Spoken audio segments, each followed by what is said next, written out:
13 अप्रैल 2029 धरती के बहुत बहुत बहुत करीब से गुजरेगा 1000 फीट से भी बड़ा एस्ट्रॉयड अपोफिस। अगर ये धरती से टकरा गया तो ऐसी तबाही होगी जो इंसानों ने अपने इतिहास में कभी नहीं देखी होगी। हिरोशिमा पर जो बम गिराया गया था उससे 1 मिलियन गुना ज्यादा एनर्जी रिलीज होगी। सुनामी की इतनी ऊंची लहरें उठेंगी कि पूरे के पूरे शहर साफ हो जाएंगे। और तो और 12 जुलाई 2038 को एक और एस्ट्रॉयड आ रहा है। ये पोस्ट देखिए, इसके धरती से टकराने का 72% चांस है।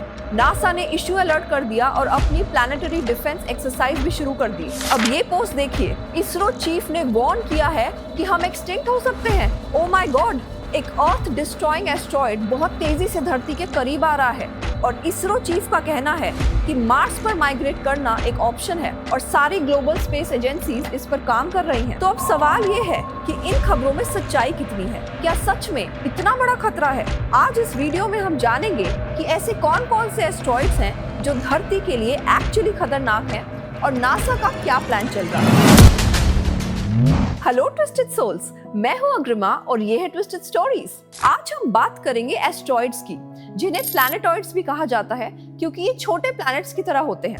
ये कुछ ऐसे बड़े बड़े पत्थर हैं जो स्पेस में घूम रहे हैं। अगर साइज की बात करें तो ये 5 से 10 मीटर से लेकर 400 से 500 किलोमीटर के भी हो सकते हैं। सबसे छोटा एस्ट्रॉयड सिर्फ 2 मीटर चौड़ा है और सबसे बड़ा 940 किलोमीटर डायामीटर का एस्ट्रॉयड है जिसे सेरेस कहा जाता है। ये सच में एग्जिस्ट करते हैं, धरती के पास से गुजरते हैं और कभी कभी धरती पर गिर भी जाते हैं। हमारे सोलर सिस्टम में ज्यादातर एस्ट्रॉयड्स मार्स और जुपिटर के बीच की एस्ट्रॉयड बेल्ट में होते हैं। इन मिलियंस ऑफ एस्ट्रॉयड्स में किन्हीं 2 एस्ट्रॉयड्स के बीच का डिस्टेंस 1 मिलियन किलोमीटर से भी ज्यादा होता है। कभी कभी ये एस्ट्रॉयड्स इस एस्ट्रॉयड बेल्ट से निकलकर धरती के करीब आ जाते हैं, जिन्हें NEO यानी कि नियर अर्थ ऑब्जेक्ट्स कहा जाता है।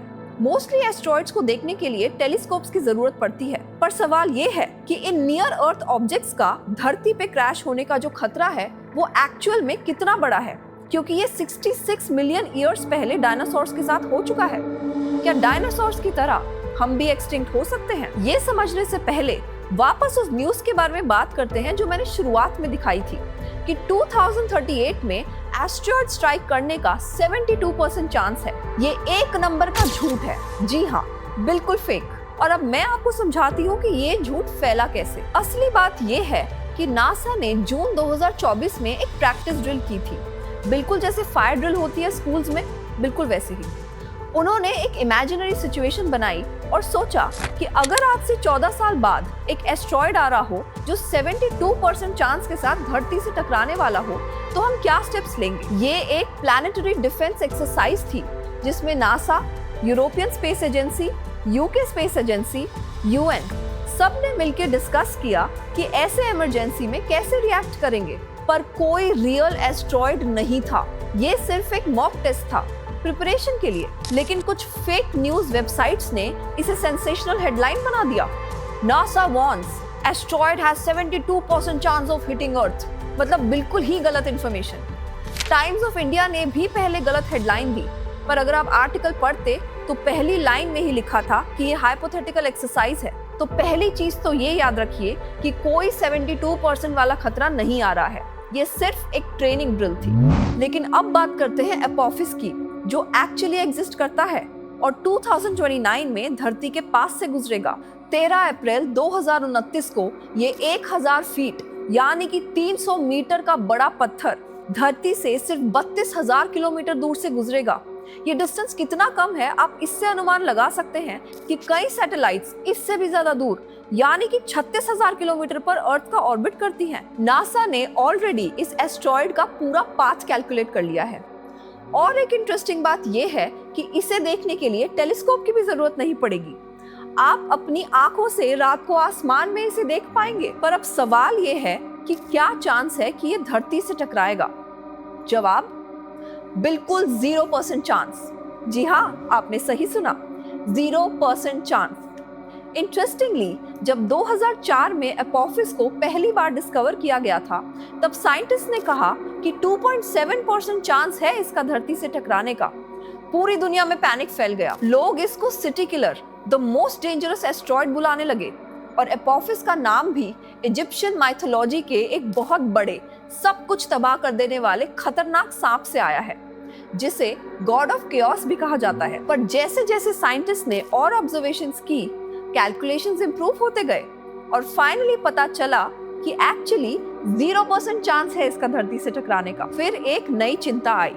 कुछ समय बाद साइंटिस्ट को लगा कि जब ये दोबारा धरती के पास आएगा 2036 या 2068 में, तब शायद खतरा बढ़ सकता है, क्योंकि जब 2029 में एपोफिस धरती के इतने पास से गुजरेगा तो ये की होल रीजन से गुजरेगा, यानी एक ऐसा एरिया जहां धरती की ग्रेविटी एस्ट्रॉइड का ऑर्बिट बदल सकती है, जिससे 2036 में खतरा हो सकता है। अच्छी खबर यह है कि अब नासा ने पूरे कॉन्फिडेंस के साथ कहा है कि अगले 100 सालों तक ये धरती से कभी नहीं टकराएगा।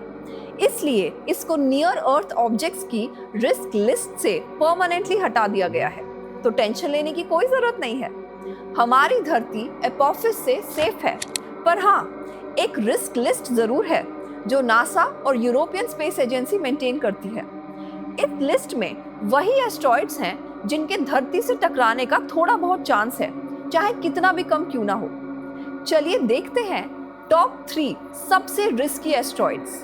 नंबर 1 पे है एस्ट्रॉइड 2023 VD3। ये एस्ट्रॉइड 2023 में डिस्कवर हुआ था, इसलिए इसका नाम 2023 से शुरू होता है। साइज में ये बहुत छोटा होता है, सिर्फ 11 से 24 मीटर्स बड़ा, पर इसके टकराने का चांस सबसे ज्यादा है। पोटेंशियल इम्पैक्ट डेट 8 नवंबर 2034। प्रोबेबिलिटी 1 in 425, मतलब 0.235% चांस, और ये चांस काफी बड़ा माना जाता है, इसीलिए ये लिस्ट में नंबर 1 पे है। पर इसका साइज इतना छोटा है कि अगर ये टकरा भी गया तो शायद समुंदर या किसी खाली जगह पर गिर जाए जहां ज्यादा नुकसान ना हो। नंबर 2 पर है asteroid 2008 JL3, diameter 23 to 50 metres.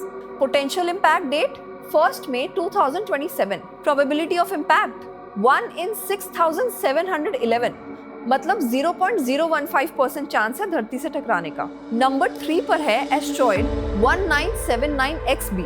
ये बहुत पुराना एस्ट्रॉइड है, 1979 में डिस्कवर हुआ, पर इसका साइज इन डायामीटर 400 से 900 मीटर्स है, यानी कि बहुत बड़ा। पोटेंशियल इम्पैक्ट डेट 12 दिसंबर 2056। प्रोबेबिलिटी 1 in 4.27 मिलियन, मतलब 0.00002% चांस। देखो, चांस तो बहुत कम है, तब भी ये रिस्क लिस्ट पर नंबर 3 पर है, क्योंकि इसका साइज बहुत बड़ा है, इसलिए इतना सा चांस भी हम नहीं ले सकते। ये सब देखकर एक बात तो क्लियर है, हमारे साइंटिस्ट कमाल का काम कर रहे हैं, इतने छोटे रिस्क को भी ट्रैक कर रहे हैं और प्रिपेयर हो रहे हैं। पर एक इम्पॉर्टेंट बात याद रखिए, ये सिर्फ वही एस्ट्रॉइड्स हैं जो अभी तक डिस्कवर हो चुके हैं। स्पेस में और भी एस्ट्रॉइड्स हैं जो शायद अभी तक हमने ढूंढे ही नहीं, इसीलिए साइंटिस्ट 24/7 मॉनिटरिंग करते रहते हैं। अब आता है सबसे इंटरेस्टिंग पार्ट, अगर सच में कोई बड़ा एस्ट्रॉइड आ गया तो नासा क्या करेगा? पहले एक इम्पॉर्टेंट बात समझ लेते हैं। गोल एस्ट्रॉइड को डिस्ट्रॉय करना नहीं, बल्कि उसका रास्ता बदलना है, क्योंकि अगर आप एस्ट्रॉइड को ब्लास्ट करके तोड़ दोगे तो उसके हजारों छोटे टुकड़े बन जाएंगे जो अलग अलग डायरेक्शंस में उड़ जाएंगे और कोई टुकड़ा धरती पर भी गिर सकता है। तो अप्रोच ये है, एस्ट्रॉइड को बिल्कुल सीधा इंटैक्ट रखते हुए उसकी ट्रैजेक्टरी थोड़ी सी चेंज कर दो ताकि वो धरती से मिस हो जाए। इसके लिए हमारे पास 3 स्ट्रैटेजीज हैं जो डिपेंड करती हैं कि हमें कितना वार्निंग टाइम मिला है और एस्ट्रॉइड कितना बड़ा है। पहली स्ट्रैटेजी है काइनेटिक इम्पैक्टर मेथड, जो कि टेस्टेड और प्रूवन है। ये सबसे सिंपल है। इमेजिन करो बिलियर्ड्स का गेम, जैसे एक बॉल को दूसरी बॉल से टकरा के उसका डायरेक्शन चेंज कर देते हो, बिल्कुल वैसे ही हम एक भारी स्पेसक्राफ्ट भेजते हैं जो बहुत तेज स्पीड पर जाकर एस्ट्रॉइड से टकराता है। इस टक्कर की वजह से एस्ट्रॉइड को एक मोमेंटम ट्रांसफर होता है, यानी कि उसकी स्पीड और डायरेक्शन थोड़ी चेंज हो जाती है। बस इतना सा चेंज काफी होता है कि वो धरती से मिस हो जाए। और ये सिर्फ थ्योरी नहीं है, ये एक्चुअली सक्सेसफुली टेस्ट हो चुका है। नासा ने एक कमाल का एक्सपेरिमेंट किया। 24 नवंबर 2021 को डार्ट मिशन, यानी कि double asteroid redirection test launch किया। ये स्पेसक्राफ्ट लगभग 10 महीने तक स्पेस में ट्रैवल करता रहा और फिर 26 सितंबर 2022 को डिमॉर्फस नाम के एक एस्ट्रॉयड मूनलेट से जाके टकरा गया और रिजल्ट, एस्ट्रॉयड का ऑर्बिट एक्चुअली बदल गया। ये प्रूफ है कि अगर जरूरत पड़ी तो हम एस्ट्रॉयड्स का रास्ता बदल सकते हैं, लेकिन इसके लिए जरूरी है कि हमें कम से कम कुछ साल पहले पता चल जाए, क्योंकि ये मेथड थोड़ा स्लो है। मीडियम से लार्ज एस्ट्रॉयड्स के लिए मल्टीपल ईयर्स का लीड टाइम चाहिए। दूसरी स्ट्रैटेजी है न्यूक्लियर डिटोनेशन। ये लास्ट रिजॉर्ट ऑप्शन है पर सबसे पावरफुल है। अब ये सुनने में थोड़ा डरावना लगता है, पर ये सबसे इफेक्टिव ऑप्शन है अगर एस्ट्रॉयड 500 मीटर से बड़ा हो या फिर हमें बहुत कम वार्निंग टाइम मिले। पर यहाँ भी अप्रोच डिस्ट्रॉय करने का नहीं है, बल्कि डिफ्लेक्ट करने का है। ये मेथड कुछ ऐसा है, न्यूक्लियर डिवाइस को एस्ट्रॉयड के बिल्कुल ऊपर सरफेस से थोड़ा दूर रखा जाता है। इसे कहते हैं स्टैंड ऑफ डिस्टेंस। फिर जब ब्लास्ट होता है तो इंटेंस एक्स-रेज निकलती हैं जो एस्ट्रॉयड के सरफेस को वेपराइज कर देती हैं। अब जो मटेरियल वेपराइज होकर गैस बन जाता है वो एक्सपैंड होता है, बिल्कुल एक रॉकेट इंजन की तरह, और ये एक्सपैंडिंग गैस एस्ट्रॉयड को पुश करता है और उसका रास्ता बदल देता है। इंटरेस्टिंगली, साइंटिस्ट का कहना है कि अगर इम्पैक्ट से कुछ महीने पहले न्यूक्लियर डिवाइस यूज किया जाए तो एस्ट्रॉयड के 99% मास को सुरक्षित तरीके से धरती से मोड़ा जा सकता है। पर ये लास्ट रिजॉर्ट ऑप्शन है जब टाइम बहुत कम हो या एस्ट्रॉयड इतना बड़ा हो कि काइनेटिक इम्पैक्टर काम ना आए। तीसरी स्ट्रैटेजी है ग्रेविटी ट्रैक्टर। ये सबसे स्लो पर सबसे सेफ मेथड है। इमेजिन करो, एक स्पेसक्राफ्ट एस्ट्रॉयड के बिल्कुल पास मंडरा रहा है बिना उसे छुए, और अपनी ग्रेविटी की मदद से धीरे धीरे एस्ट्रॉयड को पुल कर रहा है। कैसे? स्पेसक्राफ्ट अपने आयन इंजन्स यूज करता है ताकि वो एस्ट्रॉयड के रिलेटिव एक पोजीशन में स्टेडी रह सके। अब क्योंकि स्पेसक्राफ्ट का भी थोड़ा बहुत मास है, उसकी ग्रेविटेशनल अट्रैक्शन एस्ट्रॉयड को थोड़ा थोड़ा पुल करती है। ये पुल बहुत छोटा होता है, ऑलमोस्ट नेग्लिजिबल, पर अगर ये कई साल या डेकेड्स तक कंटिन्यूअसली किया जाए तो एस्ट्रॉयड का ऑर्बिट धीरे धीरे चेंज हो जाता है। बेस्ट पार्ट, इसमें एस्ट्रॉयड को टच करने की भी जरूरत नहीं है, तो फ्रैक्चर का कोई डर ही नहीं है। ये तब यूजफुल है जब हमें कई साल या डेकेड्स का वार्निंग टाइम मिले या फिर एस्ट्रॉयड का मास और कॉम्पोजिशन अननोन हो। तो ओवरऑल सिचुएशन क्या है? चिंता बिल्कुल मत करो, अगले 100 सालों में कोई भी बड़ा एस्ट्रॉयड नहीं आ रहा जिसका 0.01% भी चांस हो धरती से टकराने का। हमारे डिटेक्शन सिस्टम्स बहुत स्ट्रॉन्ग हैं। लीनियर नाम का एक प्रोजेक्ट है जो अकेले 65% एस्ट्रॉयड्स डिस्कवर करता है। इसके अलावा कैटलिना स्काई सर्वे, पैन-स्टार्स, एटलस, ये सब 24/7 मॉनिटरिंग कर रहे हैं। इंटरेस्टिंगली 2028 में नासा एक स्पेस टेलीस्कोप भी लॉन्च करेगा, नियर अर्थ ऑब्जेक्ट सर्वेयर, जो और भी बेहतर डिटेक्शन करेगा। अगर कोई एस्ट्रॉयड आया भी तो उसे रोकने का तरीका रेडी है। डार्ट मिशन ने ये प्रूव कर दिया कि हम एस्ट्रॉयड्स को रोक सकते हैं। बस यहाँ एक छोटी सी प्रॉब्लम है, कभी कभी छोटे मिटियोर्स अचानक आ जाते हैं जो डिटेक्ट नहीं हो पाते, जैसे 2013 में रशिया में हुआ था।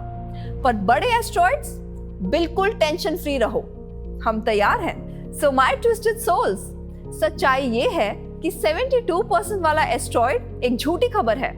एपोफिस 2029 में पास से गुजरेगा पर टकराएगा बिल्कुल नहीं, और नासा के पास एस्ट्रॉयड से बचने का पूरा प्लान रेडी है। तो फेक न्यूज पर बिलीव ना करें।